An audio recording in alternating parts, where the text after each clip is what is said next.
Chanakya international academy உங்களுக்குள் இருக்கும் தலைவரை வெளிக்கொண்டு வரும் பியூர் பாலிடிக்ஸ் பயிற்சி பட்டறை நேரடி மற்றும் இணைய வழி மார்ச் 16 முதல். கான்டாக்ட் 7338824242.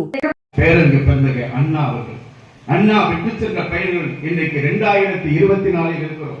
நாம் இந்த இருமொழி கல்வியின் கொள்கையின் மூலமாக இன்றைக்கு தமிழ் மொழி உயிர்ப்போடு இருக்கிறோம். எந்த பிறமொழி சொல்லும் கலக்காமல் நம் தாய்மொழியை பாதுகாத்த பெருமை தமிழர்களாக நாம் அத்தனை பேருக்கு உண்டு என்பதை நான் தெரிவித்துக் கொள்கிறேன். நம் தாய்மொழியை உயிரை விட மேலாக அறிவார்ந்த சமுதாயம் இன்றைக்கு இங்கே உருவாகி இருக்கிறீர்கள். தாய்மொழியை தமிழினை இளமையோடு பாதுகாக்க வேண்டிய கடமை நமக்கு இருக்கிறது என்பதை நான் உங்களுக்கு தெரிவித்துக் கொள்கிறேன். இன்றைக்கு ஒன்றிய அரசாங்கம் இன்றைக்கு மும்மொழி கொள்கையை அறிமுகப்படுத்துவோம் என்று நம் பிள்ளைகளுக்கு வழங்க வேண்டிய 2152 கோடி ரூபாய் நிதியினை வழங்க மறக்கின்ற நிலையை தயவு செய்து எண்ணிப்பார். இந்த தாய்மொழியை பாதுகாக்கின்ற அடுத்த கட்ட போரில் உங்களையும் பங்கெடுத்துக் கொண்டு நம் மொழியினை பாதுகாக்க வேண்டும், நம் மக்களுடைய இனத்தினை பாதுகாக்க வேண்டும். அத்தனை கடமைகளும் நான் பணி செய்ய வேண்டும் என கேட்டுக்கொள்கிறேன். இன்றைக்கு இருக்கின்ற இந்த நாட்டில் இந்தி மொழியுடைய ஆதிக்கம் உங்களுக்கு ஒன்றும் தெரியாதது கிடையாது. தயவு செய்து ஒரு நிமிடம் கேட்க. இந்தி மொழியை இன்றைக்கு ஆட்சி மொழியாக ஏற்றுக்கொண்ட பல்வேறு மாநிலங்கள் தங்களுடைய தாய்மொழி காணாமல் போயிருக்கிறது. ராஜஸ்தானி மொழியே இல்லாமல் போச்சு. ஒடிசா ஒடியா மொழியே அந்த தாய்மொழியே இல்லாமல் போய்விட்டது. 56 மொழிகளை இந்தி சாப்பிட்டு போயிருக்கு. அப்படி ஏதாவது இந்திக்கு சிறப்பு இருக்கிறதா என்றால் ஒன்றும் கிடையாது.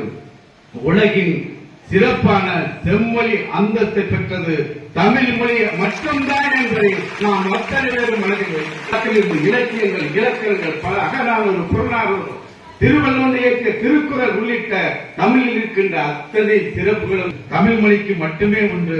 மாணவிகளே, அருமை சகோதரிகளே, எதிர்காலத்தில் இந்த நாட்டில் உயர் பதவிக்கு IAS போன்ற உயர் பதவிக்கு வர இருக்கின்ற உங்கள் அத்தனை பேருக்கு வேண்டுகோள், தாய்மொழியையும் இந்த கல்லூரிய பெருமைகளையும் காப்பாற்றுங்கள் என்று கூறி நிறைவு செய்கிறேன். நன்றி, வணக்கம்.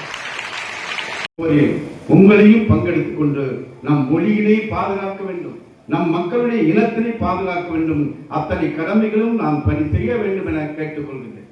நிறைய பேர் கேட்கிறார்கள், மூன்றாவதாக ஒரு மொழியை படித்தால் என்ன?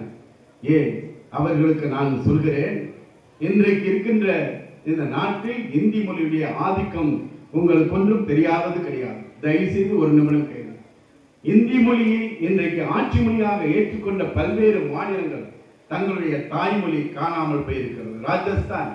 ராஜஸ்தானி மொழியே இல்லாமல் போச்சு. ஒடிசா ஒடியா மொழியே அந்த தாய்மொழியே இல்லாமல் போய்விட்டது. 56 மொழிகளை இந்தி சாப்பிட்டு போயிடுச்சு. அப்படி ஏதாவது இந்திக்கு சிறப்பு இருக்கிறதா என்றால் ஒன்றும் கிடையாது. உலகின் சிறப்பான செம்மொழி அந்தஸ்தை பெற்றது தமிழ் மொழி மட்டும்தான் என்பதை நாம் அத்தனை பேரும் மனதில் வைத்துக் கொள்ளும். சங்க காலத்தில் இருந்து இலக்கியங்கள் இலக்கணங்கள் பல அகநானூறு புறநானூறு திருவள்ளுவர் இயற்றிய திருக்குறள் உள்ளிட்ட தமிழில் இருக்கின்ற அத்தனை சிறப்புகளும் அதற்கான செம்மொழிக்கான சிறப்புகள் தமிழ் மொழிக்கு மட்டுமே உண்டு.